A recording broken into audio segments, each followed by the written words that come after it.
pagi semua, ku nantikan dirimu di depan kelasmu, menantikan kami. Guruku tersayang, guru tercinta, tanpamu apa jadinya aku? Tak bisa baca tulis, mengerti banyak hal. Guruku, Assalamualaikum warahmatullahi wabarakatuh. Salam dan bahagia. Pada kesempatan kali ini, izinkanlah saya memaparkan tugas modul 1.4.A.9 Aksi Nyata modul 1.4 Budaya Positif.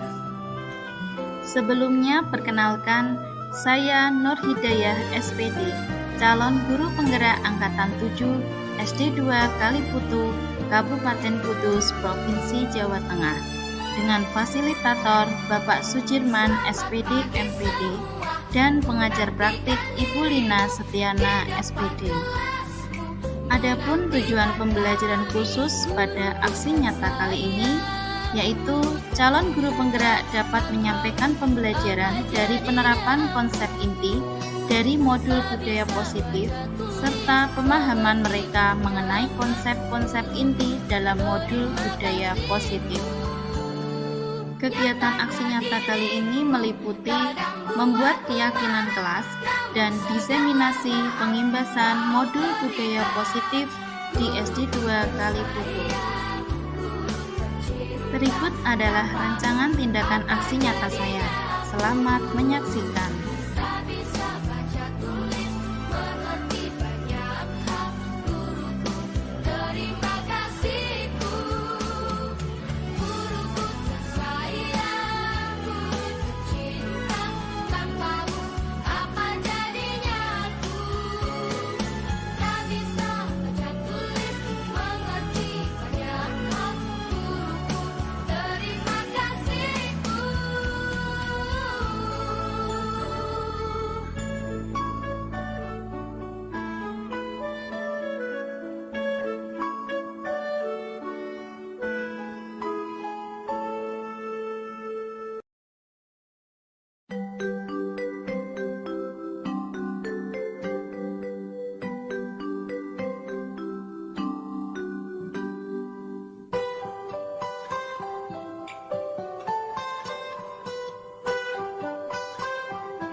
Pagiku cerahku, keyakinan kelas 5. Keyakinan kelas itu adalah nilai-nilai positif yang akan kita tanam dan kita lakukan selama kalian ada di kelas 5. Nanti semuanya Bunda beri kesempatan untuk memberikan usulan atau pendapat tentang keyakinan kelas yang akan kita taati bersama. Ya, semuanya siap? Nah, coba sekarang Bunda mau tahu siapa yang mau usul atau pendapat tentang keyakinan kelas yang pertama? Ya, Alia apa? Boleh, coba tuliskan ke depan supaya teman-teman yang lain bisa membacanya.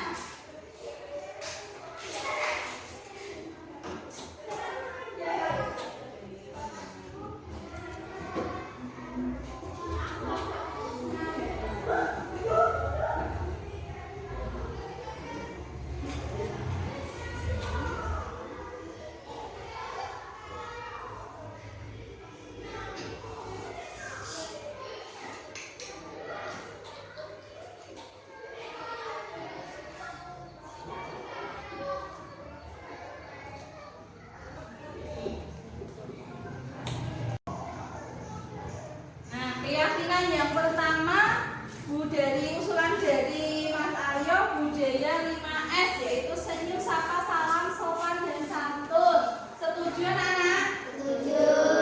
Sekarang apa keyakinan yang kedua? Ada yang punya pendapat lagi? Ya, Mas Alif apa? Boleh, coba kita tuliskan di depan.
berbicara sendiri ketika Mas Arya dilihat temannya yang di depan, ketika guru sedang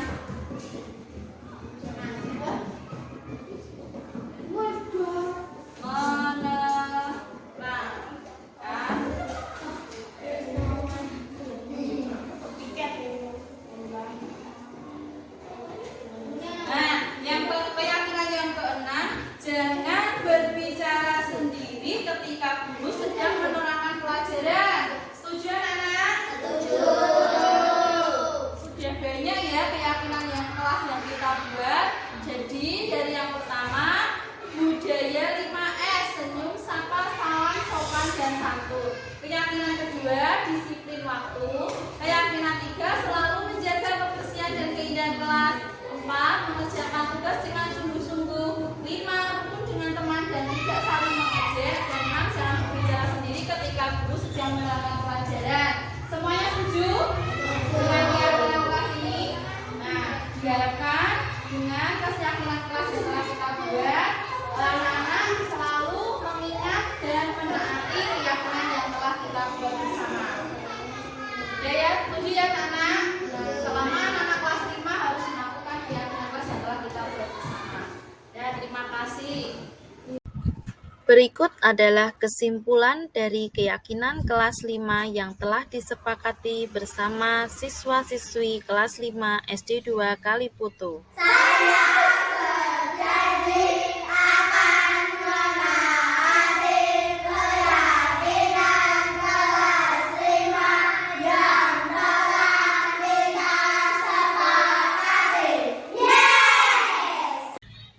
Aksi nyata modul 1.4 Budaya Positif menyebarkan pemahaman dan pengalaman penerapan budaya positif di SD 2 Kaliputu. Selamat menyaksikan.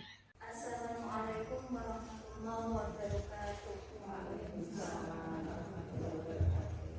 Alhamdulillahirabbil alamin wa bihi nasta'in ala umuri dunya wa wassalatu wassalamu ala asyrofil anbiya'i wal mursalin wa ala alihi wa sahbihi ajmain. Amma ba'du. Puji syukur kita kepada Allah yang telah memberikan kita kesehatan jasmani dan rohani, sehingga kita pada siang pagi ini dapat berkumpul dalam acara aksi nyata modul 1.4 budaya positif, menyebarkan pemahaman dan pengalaman penerapan budaya positif di sekolah. Yang kedua kalinya, sholawat serta salam tidak lupa kita haturkan kepada junjungan Nabi besar kita Muhammad SAW yang kita nantikan syafaatnya di hari kiamat nanti. Amin Allahumma amin. Ketiga kalinya, pada acara pagi ini, siang ini, yaitu tentang aksi nyata modul 1.4 budaya positif yang akan disampaikan kepada Ibu Nur Hidayah SPD SD.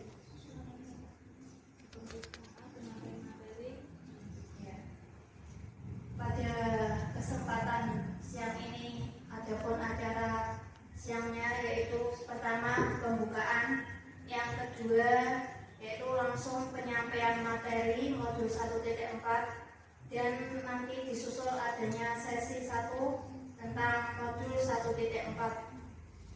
Dan yang terakhir yaitu penutup. Marilah pada siang pagi ini kita buka dengan bacaan basmalah bersama agar kegiatan ini lancar dan dimudahkan semuanya. Amin. Bismillahirrahmanirrahim.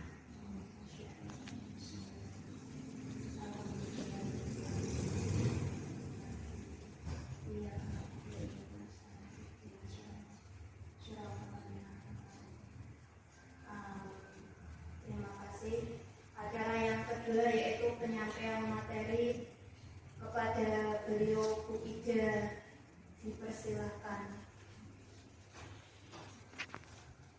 Baik, terima kasih. Assalamualaikum warahmatullahi wabarakatuh. Waalaikumsalam warahmatullahi wabarakatuh. Terima kasih atas waktu yang telah diberikan. Yang terhormat untuk Bapak Kepala Sekolah SD 2 Kaliputu beserta Bapak Ibu Guru dan staf SD 2 SD2 Kaliputu. Pada kesempatan kali ini izinkanlah saya untuk menyampaikan pemahaman mengenai materi budaya positif sebagai salah satu tugas aksi nyata saya dalam Guru Penggerak Angkatan 7, yaitu menyebarkan pemahaman dan pengalaman penerapan budaya positif. Selama mengikuti pendidikan Guru Penggerak, saya dibimbing oleh fasilitator Bapak Sudirman dan pengajar praktik saya yaitu Ibu Lina Stiana. Nah, sebelumnya saya sampaikan salam dan bahagia buat para guru hebat. Mari belajar bersama, berkolaborasi, saling mendukung demi mewujudkan disiplin positif di sekolah kita tercinta. Sebelumnya saya akan memberikan pertanyaan pemantik kepada Bapak Ibu semuanya. Setuju atau tidak bahwa hukuman dapat mendisiplinkan anak? Setuju apa tidak, Ibu? Kemudian yang kedua, bahwa pemberian hukuman dengan hal positif seperti membaca atau membersihkan halaman sekolah dapat meningkatkan disiplin anak. Setuju apa tidak? Kemudian yang ketiga, memberi penghargaan dapat meningkatkan motivasi belajar anak. Setuju tidak? Setuju. Nah, kita akan menemukan jawabannya di slide berikutnya. Apakah benar atau salah? Nah, pada kesempatan kali ini materi yang akan sampaikan meliputi yang pertama disiplin positif dan nilai-nilai kebajikan universal paradigma, yang kedua teori motivasi, hukuman dan penghargaan restitusi, 3 keyakinan kelas, 4 kebutuhan dasar manusia dan dunia berkualitas, yang kelima restitusi tentang 5 posisi kontrol, dan yang keenam tentang segitiga restitusi. Yang pertama yaitu disiplin positif dan nilai-nilai kebajikan universal. Nah, sekarang dari perubahan paradigma ini ada salah satu contoh, misalnya Bu Aseh di sini mempraktekkan. Bu Aseh menggenggam suatu hal yang sangat berharga di genggamannya, di kepalan tangannya.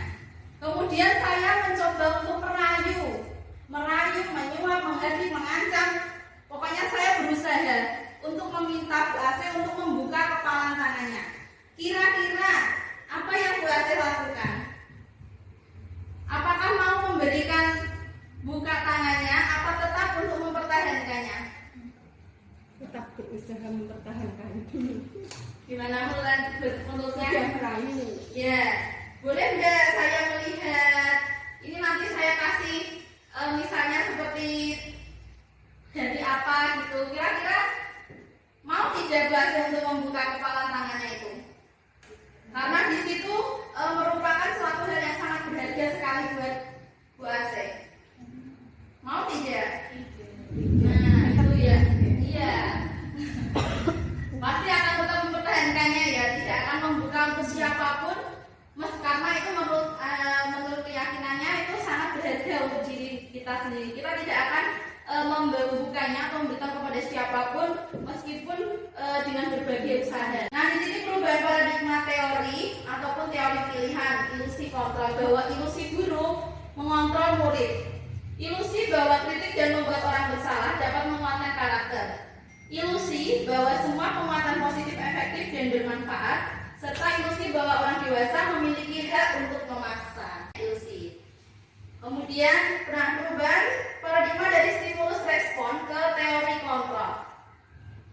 Dulu kita kalau stimulus respon kita mencoba mengubah orang agar berpandangan sama dengan kita. Padahal sebenarnya dalam teori kontrol kita berusaha memahami pandangan orang lain tentang dunia. Kemudian perilaku buruk dilihat sebagai suatu kesalahan. Di sini yang benar semua perilaku memiliki tujuan. Dari stimulus respon orang lain bisa mengontrol saya, yang benar hanya Anda yang bisa mengontrol diri Anda. Termasuk tadi untuk mempertahankan kepalan, untuk menyimpan sesuatu hal yang sangat berharga bagi diri kita, hanya kita yang punya kontrol untuk membuka maupun menutupnya. Seperti itu. Kemudian saya bisa mengontrol orang lain. Sebenarnya Anda tidak bisa mengontrol orang lain. Pemaksaan ada pada saat bujukan gagal. Kolaborasi yang sebenarnya kolaborasi dan konsensus menciptakan pilihan-pilihan baru. Kemudian dari stimulus respon ada model berpikir menang kalah. Yang benar pada teori kontrol model berpikir menang-menang. Kemudian apa sih makna disiplin positif? Dalam budaya kita, makna disiplin dimaknai menjadi sesuatu yang dilakukan seseorang pada orang lain untuk mendapatkan kepatuhan. Kita cenderung menghubungkan kata disiplin dengan ketidaknyamanan. Sebagai pendidik, tujuan kita adalah menciptakan murid-murid yang memiliki disiplin diri sehingga mereka bisa berperilaku dengan mengacu pada nilai-nilai kebajikan universal dan memiliki motivasi intrinsik bukan ekstrinsik. Disiplin positif merupakan salah satu cara menerapkan disiplin yang bertujuan untuk menumbuhkan kesadaran murid untuk melawan sesuatu tanpa sogokan, ancaman maupun hukuman.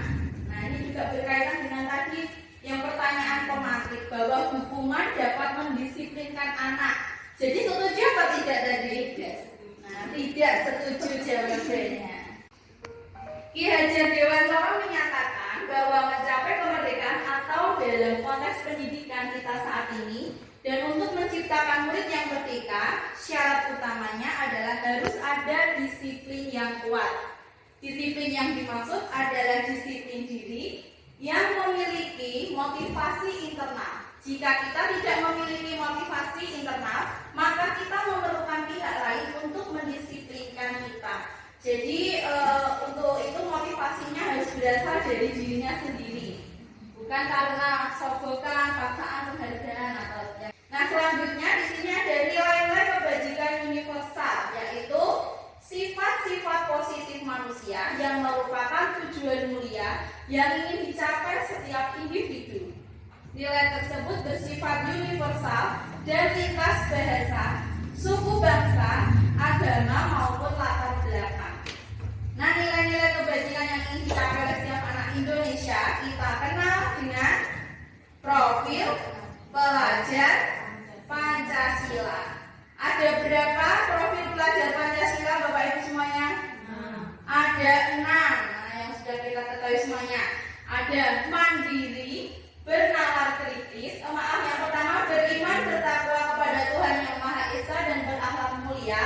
Lalu mandiri, bernalar kritis, berkebinekaan global, bergotong royong dan kreatif. Nah, inilah nilai-nilai kebajikan universal yang akan kita tanamkan ke anak didik kita di era kurikulum merdeka saat ini. Selanjutnya yang kedua ada teori motivasi, hukuman, dan penghargaan serta restitusi. Di sini ada beberapa teori motivasi perilaku manusia. Yang pertama, untuk menghindari ketidaknyamanan atau hukuman. Berarti di sini adalah mengandung motivasi eksternal, motivasi dari luar. Karena dia takut untuk dihukum. Jadi bukan dari dirinya sendiri. Misalnya pertanyaan apa yang akan terjadi apabila saya tidak melakukannya? Nanti saya dihukum. Nah, misalnya seperti itu. Berarti kan ada unsur dari luar seperti itu. Yang kedua, untuk mendapatkan imbalan dari orang lain atau institusi. Apa yang akan saya dapatkan apabila saya melakukannya? Ini juga termasuk motivasi eksternal. Sebagai contohnya, misalnya mendapatkan penghargaan. Nah, itu juga termasuk. Kemudian, ini yang kita yang paling tepat yaitu untuk menghargai diri sendiri. Kita itu harus rajin memunculkan motivasi yang dari internal, dari anak itu sendiri. Ini merupakan tujuan dari disiplin positif itu. Saya akan menjadi orang seperti apa bila saya melakukannya. Jadi dia meyakini atas dirinya sendiri, tidak karena berdasarkan takut dihukum atau akan mendapatkan penghargaan atau sokongan yang lainnya seperti itu. Nah, merdeka menurut Ki Hajar Dewantara, merdeka itu artinya tidak hanya terlepas dari perintah, akan tetapi juga cakap buat memerintah diri sendiri. Ini pernyataan dari Ki Hajar Dewantara. Selanjutnya, dihukum oleh penghargaan. Nah, tadi pertanyaan pemantik yang kedua berkaitan tersebut. bahwa penghargaan berlaku sama dengan hukuman.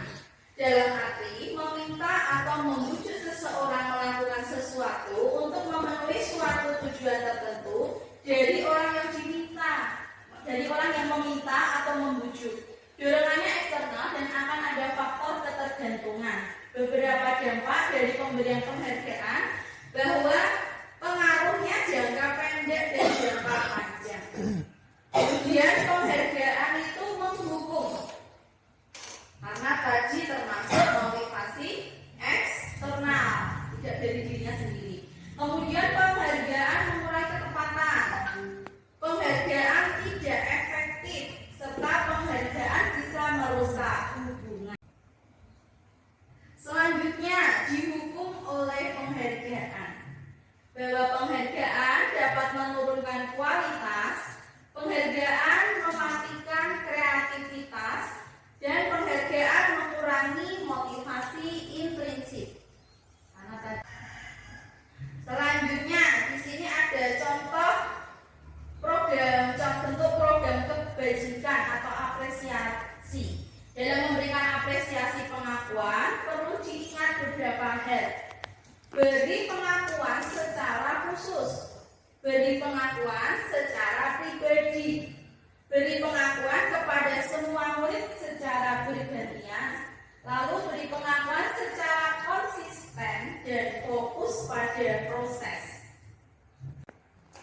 Nah, ini ada contoh pengakuan atau apresiasi kebajikan. Misalnya, kemarin saya perhatikan rasa empatimu besar sekali pada saat menolong murid baru di kelas kita. Kemudian contoh yang lain, saya menghargai kepedulianmu pada saat kamu membantu teman-temanmu di tugas kelompok. Kemudian ada lagi contoh apresiasi, terima kasih untuk rasa tanggung jawabmu pada saat kamu memungut kertas-kertas yang berserakan di lantai. Ini contoh-contoh pemberian pengakuan apresiasi kebajikan. Nah, ini perbedaan dari hukuman dan konsekuensi. Kalau hukuman itu sesuatu yang menyakitkan harus terjadi. Kalau konsekuensi sesuatu harus terjadi. Misalnya seperti ini, anak-anak kalau terlambat sekolah nanti lari ke lapangan. Nah, berarti dia harus terjadi itu hukumannya. Tetapi kalau contoh dari konsekuensi, misalnya jika kamu terlambat mengikuti pelajaran olahraga 10 menit, ketinggalan 10 menit, nanti kamu akan keliling lapangan. Nah, itu baru yang dinamakan konsekuensi. Konsekuensi karena dia telah tadi melanggar dari 10 menit yang telah disepakati tadi. Kemudian hukuman membuat anak sakit fisik maupun hatinya untuk jangka waktu lama. Sedangkan kalau konsekuensi membuat anak merasa tidak nyaman dalam jangka waktu pendek. Hukuman anak membenci kedisiplinan, sedangkan konsekuensi anak menghargai disiplin. Kemudian kalau hukuman ada unsur paksaan, sedangkan konsekuensi stimulus tanggapan. Hukuman juga mendorong anak meyakini diri sendiri, sedangkan konsekuensi mendorong anak agar mudah menyesuaikan diri. Kemudian hukuman konsep diri yang buruk, kalau konsekuensi konsep diri yang baik. Hukuman juga anak belajar untuk menyembunyikan kesalahan karena dia takut untuk dihukum, sehingga dia biasanya terpaksa untuk berbohong. Nah, itu. Kalau konsekuensi anak belajar untuk mematuhi peraturan. Sudah ada aturannya, misalnya jam berapa harus berkumpul. Nah, itu dia akan mematuhinya. Kalau hukuman anak akan merasa efeknya marah. Ada yang marah karena dia kesal karena dihukum, merasa bersalah, terus kemudian dipermalukan, merasa dipermalukan dan merasa tidak dihargai. Kalau konsekuensi, dia hanya kehilangan hak, dibuat tidak nyaman dan diasingkan untuk sementara. Nah, sekarang apa itu restitusi? Restitusi merupakan proses menciptakan kondisi bagi murid untuk memperbaiki kesalahan mereka sehingga mereka bisa kembali pada kelompok mereka dengan karakter karakter yang lebih kuat. Restitusi juga merupakan proses kolaboratif yang mengajarkan murid untuk mencari solusi untuk masalah mereka dan membantu murid berpikir tentang orang seperti apa yang mereka ingin menjadi tujuan mulia dan bagaimana mereka harus memperlakukan orang lain. Jadi di sini tahap restitusi ini siswa yang mempunyai masalah, dia akan diajak guru untuk mencari solusi sendiri atas permasalahan yang dihadapinya. 9 ciri-ciri restitusi. Yang pertama, bukan untuk menebus kesalahan, namun untuk belajar dari kesalahan. Yang kedua, memperbaiki hukuman. Yang ketiga, tawaran, bukan paksaan. 4, restitusi menuntut untuk melihat ke dalam diri. 5, restitusi mencari kebutuhan dasar yang mendasari tindakan. 6, restitusi diri adalah cara yang paling baik. 7, restitusi fokus pada karakter bukan tindakan. 8, restitusi fokus pada solusi. Yang ke-9, restitusi mengembalikan murid yang berbuat salah pada kelompoknya. Yang ketiga ada keyakinan kelas. Nah, di sini pertanyaannya, mengapa tidak peraturan saja? Mengapa harus keyakinan kelas? Nah, di sini ada contohnya. Mengapa kita memiliki peraturan harus menggunakan helm bila mengendarai kendaraan roda 2? Peraturannya, kalau tidak menggunakan helm akan dikena tilang. Nah, kalau untuk keyakinannya, kalau kita mengendarai menggunakan helm, berarti efeknya apa? Ya, safety atau untuk pelindungan diri. Nah, untuk pelindungan diri, kalau merasa sudah menilai keyakinan itu, yang itu tadi seperti itu. Kalau peraturan dia akan nanti kena tilang. Biasanya kalau hanya seperti itu, tidak apa-apa lah, tidak usah pakai helm, hanya paling juga hanya ditilang seperti itu. Itu karena belum yakin dirinya. Mengapa kita memiliki peraturan 3M, menggunakan masker, mencuci tangan dan menjaga jarak 1,5 meter? Di sini keyakinannya untuk menjaga kesehatan diri, melindungi diri juga. Mengapa kita memiliki peraturan harus datang tepat waktu pada saat mengikuti pelatihan? Nah, itu juga keyakinannya untuk tanggung jawab dirinya, untuk menghargai waktu. Jadi di sini untuk mendukung motivasi intrinsik, kembali ke nilai-nilai keyakinan, lebih menggerakkan seseorang dibandingkan mengikuti serangkaian peraturan-peraturan. Tidak hanya sekedar mematuhi peraturan, tetapi dia akan meyakini nilai-nilai yang ada. Nah, dari peraturan kelas bisa akan menjadikan keyakinan kelas, kemudian akan berkembang menjadi lingkungan positif, dan jika sudah berjalan secara maksimal akan menjadi budaya positif di sekolah tersebut. Nah, ini contoh penyusunan keyakinan kelas di kelas 5. Yang pertama ada budaya 5S, senyum, sapa, salam, sopan, dan santun. Kemudian disiplin waktu, ini berkaitan dengan tanggung jawab anak. Selalu menjaga kebersihan dan keindahan, itu juga termasuk tanggung jawab. Ada nilai tanggung jawab yang ada yang harus diyakini oleh siswa. Kemudian mengerjakan tugas dengan sungguh-sungguh, ini juga bisa termasuk tanggung jawab, berkomitmen tentang tugas dirinya. Rukun dengan teman dan tidak saling mengejek, serta jangan berbicara sendiri ketika guru sedang menerangkan pelajaran. Akan saya tunjukkan contoh proses penyusunannya. Kemudian yang keempat ada kebutuhan dasar manusia dan dunia berkualitas. Kebutuhan dasar manusia ada 5, yaitu kasih sayang dan rasa diterima, penguasaan, kemudian kebebasan, kesenangan, dan bertahan hidup. Ini kebutuhan dasar yang harus dipenuhi. Kemudian yang kelima ada 5 posisi kontrol, yaitu ada posisi penghukum, pembuat rasa bersalah, sebagai teman, sebagai pemantau, dan sebagai manajer. Kalau dilihat di sini,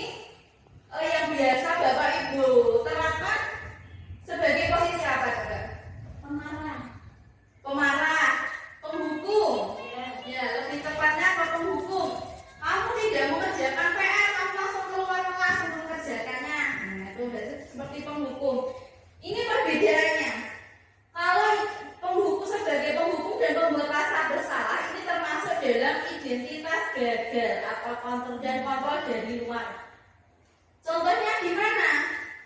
Perbedaannya apa? Di sini guru berbuat menghardik, menunjuk-nunjuk, menyakiti, menyindir. Kamu itu udah dikasih tahu kemarin sudah tidak mengerjakan PR, kenapa tidak mengerjakan lagi? Nah, seperti itu. Sambil nunjuk-nunjuk, sambil berkata kasar itu termasuk posisi penghukum. Kalau sebagai pembuat rasa bersalah, contoh kalimatnya, kamu seharusnya kamu sudah tahu, ibu lelah sekali mengatakannya, ibu stres, ibu kecewa, seperti itu. Itu membuat rasa anaknya itu membuat rasa anak itu merasa bersalah, seperti itu. Di sini kemudian teman, sebagai teman ini juga sudah termasuk identitas berhasil atau sukses, mengharapkan imbalan dan ketergantungan pada orang lain. Guru membuat alasan-alasan untuk muridnya. Contoh kalimatnya, contoh perkataannya, ayolah lakukan demi ibu. Masa kamu tidak mau? Ingat tidak, ibu pernah bantu. Nah, lebih perkataannya lebih halus seperti itu, seperti sama temannya. Kemudian sebagai pemantau di sini berbuatnya guru menghitung dan mengukur apa peraturannya, seperti itu contohnya. Kemudian yang identitas berhasil atau sukses berasal dari kontrol diri, menghargai diri sendiri, yaitu sebagai manajer. Posisi kontrol sebagai manajer di sini guru mengajukan pertanyaan-pertanyaan untuk mengajak siswa mencari solusi tersendiri atas permasalahan yang dia hadapi. Apa yang contoh pertanyaannya? Apa yang kita yakini? Apa yang bisa kau kerjakan untuk memperbaiki masalah ini? Nah, itu untuk menguatkan pribadi. Murid meletakkan dirinya sebagai individu yang positif dalam dunia berkualitas. Jadi mencari apa nilai-nilai yang kamu yakini untuk kembali ke kelompoknya dengan nilai yang lebih kuat. Seperti itu. Jadi dari 5 posisi kontrol ini yang paling sesuai yang mana, Ibu? Yang paling sesuai sebagai apa? Sebagai manajer. Jadi kita menentukan solusinya itu bersama-sama dengan anak, dengan apa yang diyakini anak, bukan dari keputusan kita sendiri. Ada bergerak antara peraturan, pemantauan, konsekuensi atau hadiah, serta nilai-nilai manajer untuk memperbaikinya. Kalau dari peraturan, kalau kamu tidak datang, misalnya kalau kamu tidak mengerjakan, saya akan menghukum kamu untuk membersihkan kamar mandi misalnya, diberi hukuman untuk membuat tidak nyaman. Kalau tentang nilai-nilai kebajikan tadi, dengan posisi kontrol manajer, apa yang kamu yakini, bagaimana memperbaiki masalah ini. Nah, memperbaikinya kita berdua mendapatkan apa yang kita butuhkan. Jadi dicari bersama-sama dengan anak. Selanjutnya ada segitiga restitusi. Segitiga restitusi ini terdiri dari 3 tahap, Ibu. Ada mulai dari menstabilkan identitas, kemudian validasi kebutuhan, selanjutnya menanyakan keyakinan. Nanti saya berikan contohnya dalam penerapan segini. Dalam menstabilkan identitas, untuk membuat anak yang merasa gagal karena berbuat salah menjadi positif terhadap dirinya. Guru berkata, berbuat salah itu hal yang manusiawi, tidak ada manusia yang sempurna. Bapak Ibu juga pernah berbuat salah, kita pasti bisa menyelesaikan permasalahan ini.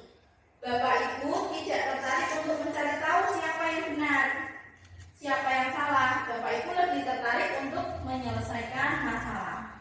Kalau kamu menyalahkan dirimu sendiri terus-menerus, apa kamu bersikap baik pada dirimu sendiri? Nah, ini tahap untuk menstabilkan identitas. Yang kedua, tahap validasi kebutuhan.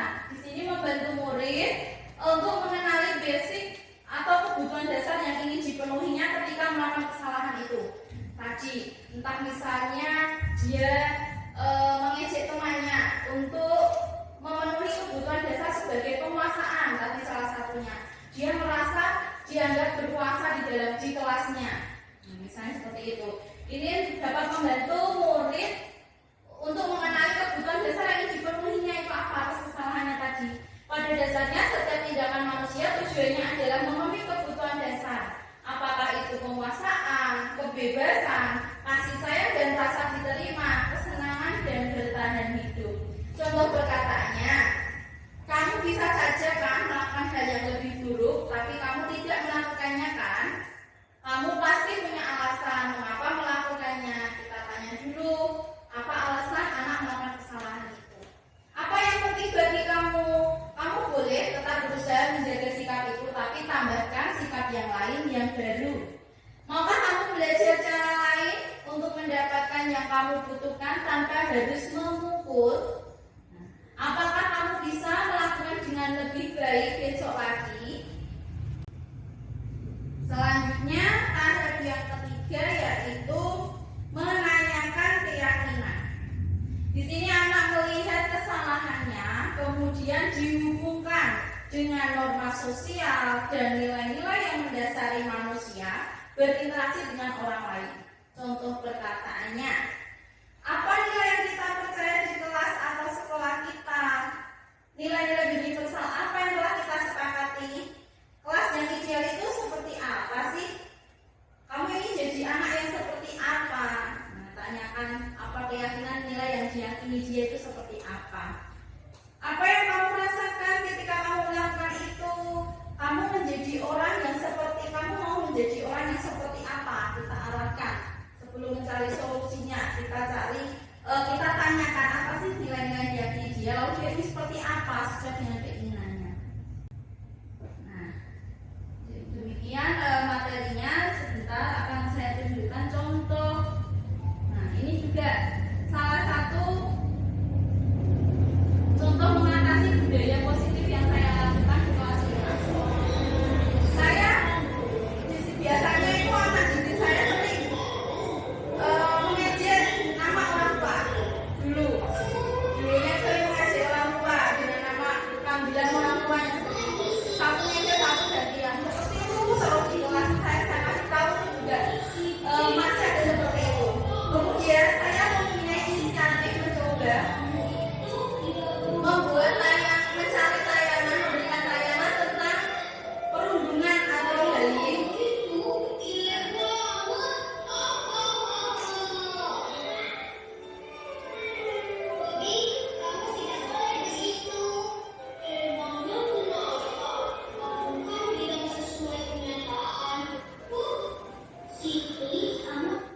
Nah, itu sedikit contoh memberikan tayangan tentang itu, contoh perundungan atau bullying atau yang sikap yang salah.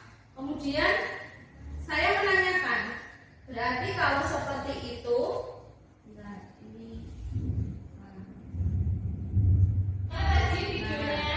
setelah melihat itu saya tanyakan, sama tidak dengan apa yang kamu lakukan sehari-hari dengan teman-teman? Berkaitan dengan tadi yang saling mengejek sama temannya. Nah, kemudian dia berpikir, oh, apa yang kamu rasakan kalau kamu sebagai posisi yang diejek? Nah, seperti itu. Kemudian dia merasa, oh ternyata kalau diejek itu sakit ya. Nah, kalau kamu tahu rasa sakit, berarti kamu tahu nggak punya sakit ya, jangan menyakiti orang lain. Nah, dari sini dia bisa menilai sendiri bahwa apa yang dilakukan itu salah. Jadi kita tidak memberitahu kamu itu salah, kamu jangan seperti ini. Tapi kita mengajak anak tersebut untuk merefleksi sendiri apa yang telah dilakukan. Sehingga tadi ada kita membuat keyakinan bahwa kita harus rukun dengan semua teman. Dan alhamdulillah sekarang sudah tidak ada lagi yang mengejek seperti itu lagi, mengejek orang tua seperti itu. Karena setiap kadang ada masih nyeplos gitu, dia terus ingatkan apa keyakinan kemarin. Nah, apa keyakinan yang telah kalian buat kemarin. Kemudian ini contoh dari penerapan segitiga restitusi yang telah saya terapkan di kelas 5.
mengerjakan PR seperti itu.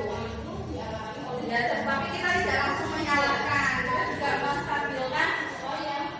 Lupa itu ya wajar. Kita juga pernah mengalaminya, tidak langsung menyalahkan. Kamu melakukan kesalahan ini tentunya ada alasannya kan? Apa yang kamu lakukan di mana sampai kamu tidak mengerjakan tugas jadi tidak? Ini validasi dari tindakan dia yang salah. Kamu menjadi adik yang sedang sakit, lalu lupa mengerjakan tugas jadi tidak. Meskipun kamu lupa mengerjakan PR, kalau kamu juga sudah melakukan budaya yang sedang sakit dan kamu jujur sama dia. Tapi sisi kesalahannya kita juga memberitahu sisi positifnya juga, karena dia tidak mengerjakannya karena rajin menjaga adiknya. Bagaimana dengan keyakinan kelas yang telah kita buat bersama? Kalau kamu kita harus menanyakan keyakinan semuanya tidak. Kita tanyakan keyakinan kelas apa yang telah disepakati kemarin kita kembalikan hal ini. Kamu ingin menjadi orang yang bagus itu percaya itu rajin. Kemudian kasus yang kedua, siswa mengejek teman lain. Di sini ditemukan siswa kelas 5 dan Wida sebagai wali kelas 5 SD 2 kali itu. Ketika Wida mau masuk ke kelas, Wida mendengar suara gaduh di kelas. Wida pikir ada yang sedang bertengkar. Ternyata setelah Wida masuk, ada satu siswa yang mengadu kepada Wida bahwa temannya yang bernama Adit telah mengejeknya dengan menyebut nama orang tua. Dalam keyakinan kelas yang telah disepakati semua warga kelas 5, bahwa sesama teman harus rukun dan tidak saling mengejek, sehingga perilaku yang dilakukan Adit perlu dilakukan tindakan penyelesaian masalah menggunakan segitiga restitusi. Berikut adalah ilustrasi penerapan segitiga restitusi pada kasus 2. Oke, tahap menstabilkan identitas. Untuk kasus yang kedua, bahwa siswa mengejek temannya. Yang sering mengejek itu awalnya mungkin nggak Ajit tidak memulai.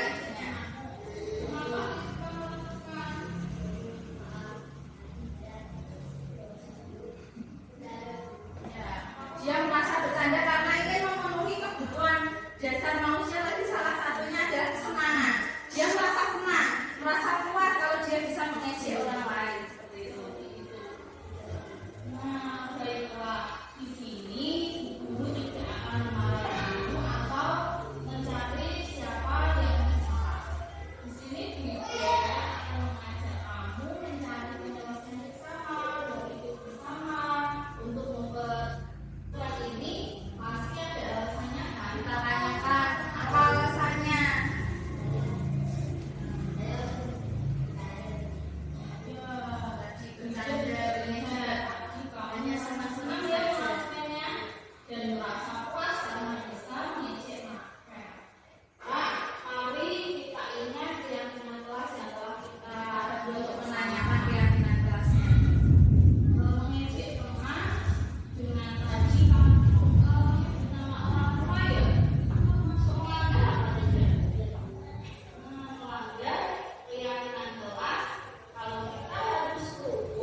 Saya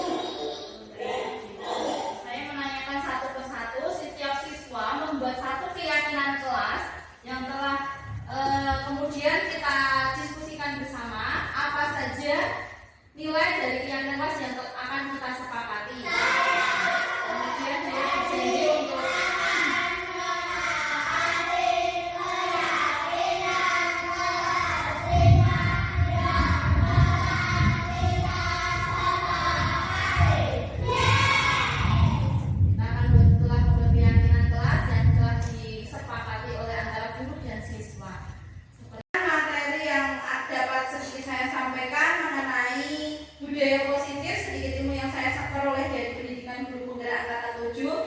selanjutnya saya memberikan kesempatan buat Bapak Ibu semua untuk jika ada yang ingin ditanyakan atau yang belum dipahami, saya beri kesempatan untuk bertanya.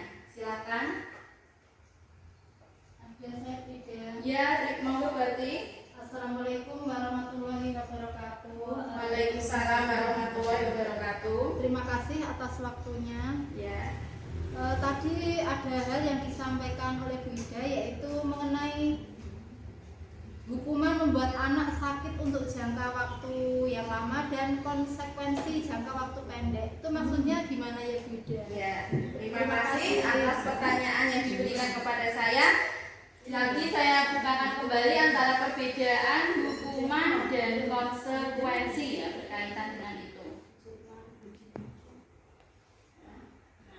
Salah satu perbedaan dari hukuman dan konsekuensi bahwa hukuman membuat anak sakit untuk jangka waktu lama. Maksudnya apa? Di sini siswa dia tuh kalau dihukum dia kan merasa terkenang. Dia akan menjadi diingat sampai besok kalau besar, bahkan sudah dewasa. Kalau dulu itu saya pernah dihukum sama guru seperti ini. Nah, kalau efeknya dari hukuman itu seperti itu, dari jangka waktu ada perasaan yang terpendam, entah rasa itu jengkel atau apa, dia akan tetap mengingatnya sampai besok masih teringat. Mungkin Bapak Ibu juga ada sedikit mengingat beberapa mungkin momen-momen dari apa pernah dihukum seperti apa, masih ingat ada? Masih waktu SD. Nah, pastinya ada suatu pengalaman. Nah, itulah dari efek dari hukuman. Dia merasa dihukum, ada rasa sakit hati, ada rasa marah. Dia sampai dibawa sampai dewasa. Kalau aku dulu tuh pernah dihukum seperti ini. Nah, kalau konsekuensi hanya membuat anak merasa tidak nyaman dan jangka waktu pendek. Karena dia tadi merasanya tidak terlalu jengkel, karena memang dia merasakan ada konsekuensi atas apa yang dia lakukan, sehingga dampaknya itu hanya saat itu saja, tidak berlangsung lama seperti itu. Dan nanti lama-lama juga dia kan tidak diingat terus seperti itu. Nah, kalau hukuman dia mengingat terus sampai besok. Aku dulu pernah dihukum seperti ini, dilempar kampur, dilempar menghapus, misalnya seperti itu. Efek perbedaan dari hukuman dan konsekuensi. Bagaimana berarti? Apakah jawaban saya bisa diterima? Iya Bu, terima kasih ya. Ya, sama-sama. Ada lagi yang mau bertanya? Ya, monggo Bu Asri. Di sini saya Yang akan kedua. menjelaskan bagaimana cara penyusunan keyakinan kelas yang baik. Nah, cara penyusunan keyakinan kelas yang baik itu kita tanyakan dulu, kita kembali ke anak. Nah, jadi kita membuat kesepakatannya itu tadi itu bersama anak. Nah, kita tidak langsung menentukan satu apa, dua apa, tiga apa. Kita ajak anak untuk membuat nilai-nilai apa yang harus diyakini oleh anak tersebut. Tentang misalnya tadi ada kasus yang siswa dia mengejek ya. Kalau dia meyakini tentang menghormati dan menghargai antar teman, antar sesama. Nah, kemudian apa keyakinan yang apa yang kamu yakini? Bahwa kita harus rukun dengan teman dan tidak saling mengejek. Itulah nilai-nilai yang harus diyakini sebagai nilai menghormati dan menghargai sesama temannya. Kemudian juga tadi dia tidak mengerjakan PR misalnya. Apa yang kamu yakini dari itu? Nah, kita membuat keyakinan bahwa kita berkeyakinan kalau untuk mengerjakan tugas harus dengan sungguh-sungguh dan disiplin. Jadi kita mengajak untuk silakan setiap anak memberikan usul masing-masing ingin mengusulkan apa. Nah, dari usulan-usulan tersebut lalu kita diskusikan bersama, kita pilih apa saja yang akan kita pilih sebagai keyakinan kelas yang akan kita yakini di kelas tersebut. Seperti itu Bu Ase, bagaimana? Bisa diterima? Ya, terima kasih. Mungkin ada lagi yang mau bertanya?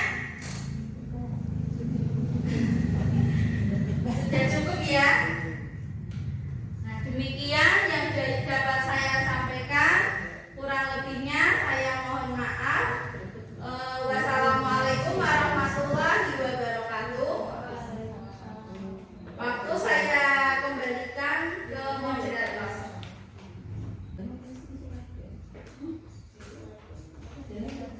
Terima kasih. Demikianlah penyampaian materi tentang modul 1.4 budaya positif.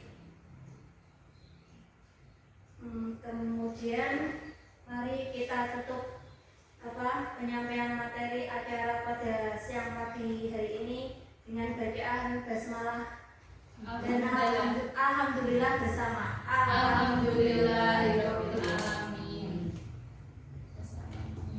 Wassalamualaikum warahmatullahi wabarakatuh. Waalaikumsalam warahmatullahi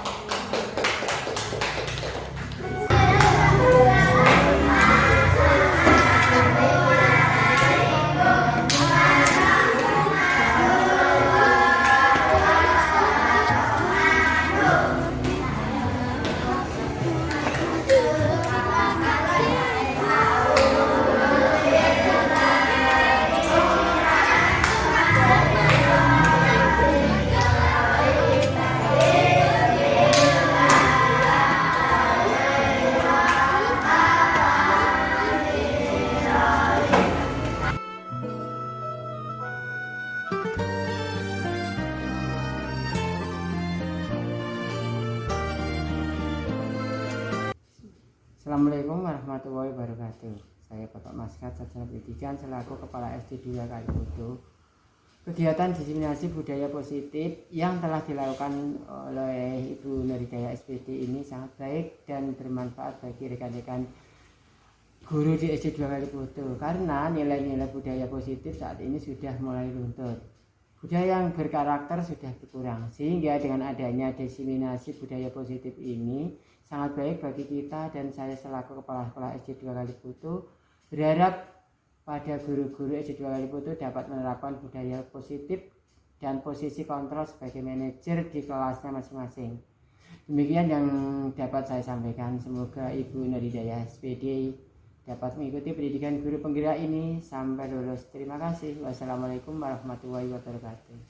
Assalamualaikum warahmatullahi wabarakatuh. Saya Rina, siswa kelas 5 SD 2 Kaliputu. Saya senang dan mengucapkan terima kasih kepada Bu Nur Hidayah karena kami ikut dilibatkan dalam penyusunan keyakinan kelas dan kami akan mematuhi keyakinan tersebut. Terima kasih Bu Hidayah. Wassalamualaikum warahmatullahi wabarakatuh.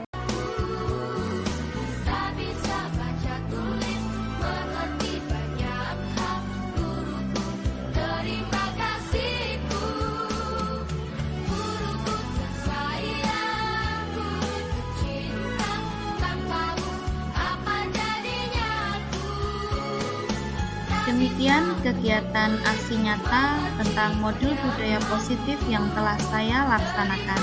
Semoga bermanfaat bagi Bapak Ibu guru hebat di seluruh Indonesia. Terima kasih, salam dan bahagia. Tergerak, bergerak, menggerakkan. Wassalamualaikum warahmatullahi wabarakatuh.